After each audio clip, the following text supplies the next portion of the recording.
Assalamualaikum warahmatullahi wabarakatuh. Selamat pagi semuanya.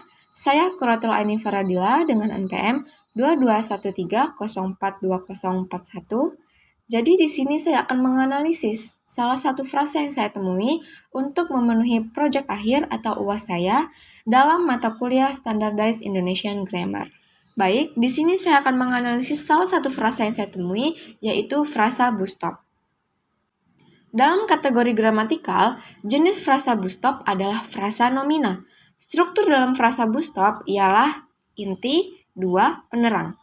Inti yaitu stop berarti tempat pemberhentian. Dua, penerang yaitu bus menjelaskan jenis atau fungsi dari stop. Maka, bus stop mempunyai arti tempat pemberhentian untuk bus. Frasa ini merupakan frasa endosentris atributif. Contoh dalam bahasa Indonesianya yaitu terminal bus dan halte bus. Yang kedua, saya akan menjelaskan pengaruh referensi bahasa asing. Bus stop merupakan bentuk serapan dari bahasa Inggris yang masuk ke dalam bahasa Indonesia melalui mekanisme pinjaman leksikal, atau dalam bahasa Inggris biasa disebut dengan loanwords. Karakteristiknya dalam bahasa Indonesia, 1. Tidak mengalami perubahan bentuk morfologis. 2. Tidak mengalami afiksasi bahasa Indonesia, misalnya membus stop, yang dianggap tidak lazim. Contoh penggunaannya dalam kalimat yaitu, saya menunggu di bus stop dekat kantor. Lalu ada fungsi sintaksis. Sebagai bentuk frasa nomina, bus stop dapat berfungsi sebagai subjek, objek, dan keterangan tempat. Bus stop sebagai subjek, contohnya yaitu bus stop itu sedang direnovasi. Bus stop sebagai objek, contohnya kami membangun bus stop baru, yang dimana dalam kalimat tersebut, bus stop tersebut sebagai objek. Dan yang terakhir, bus stop sebagai keterangan tempat. Dia menunggu di bus stop. Dia sebagai subjek, menunggu sebagai predikat di bus stop yang disebut dengan keterangan tempat. Selanjutnya yaitu struktur morfologi. Dalam morfologi, frasa bus stop disebut sebagai frasa eksosentris. Apa sih frasa eksosentris itu? Jadi, frasa eksosentris adalah frasa yang maknanya tidak bisa ditentukan hanya dari salah satu kata pembentuknya.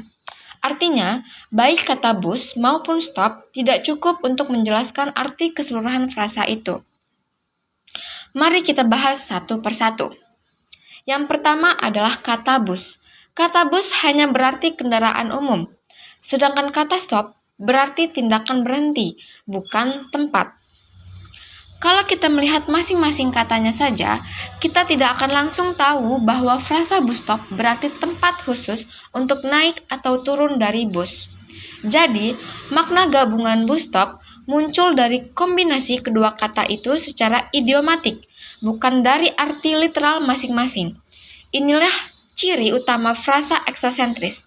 Makna keseluruhan tidak berasal dari satupun kata pembentuknya secara langsung.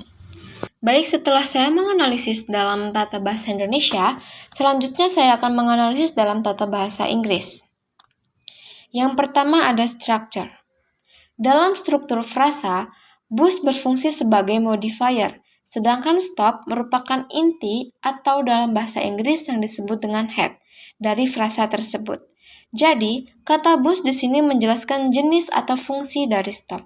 Gabungan ini membentuk satuan makna baru yang tidak sekedar merupakan gabungan makna literal dari dua kata tersebut. Selanjutnya, semantik.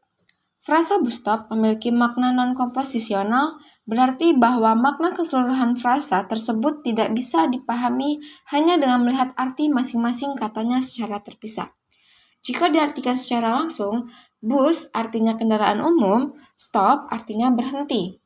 Jadi, kalau kita gabungkan secara komposisional atau secara harfiah, mungkin kita akan mengartikan bus stop itu sebagai bus yang berhenti, atau berhentinya bus. Namun, itu bukan makna sebenarnya dalam konteks penggunaannya. Dalam praktiknya, bus stop secara idiomatik berarti tempat khusus yang disediakan untuk menaikkan atau menurunkan penumpang bus. Ini adalah makna yang terbentuk secara konvensi dalam bahasa dan tidak bisa diprediksi hanya dari arti masing-masing kata. Di sini saya akan membandingkan komposisional dengan non-komposisional.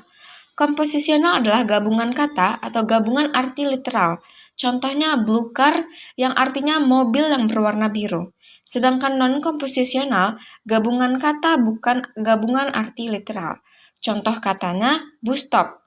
Bus stop itu artinya bukan bus yang berhenti, tetapi bus stop itu berarti tempat pemberhentian bus. Yang terakhir yaitu morphological. Frasa bus stop adalah contoh frasa nominal dalam bahasa Inggris yang tidak mengalami infleksi internal. Artinya tidak ada perubahan bentuk di dalam kata bus maupun stop.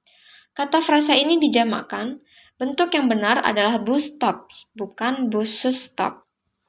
Hal ini terjadi karena dalam frasa seperti ini, kata utama atau head noun adalah stop, bukan bus, sehingga infleksi jamak hanya diterapkan pada kata tersebut. Baik, cukup sekian dari saya.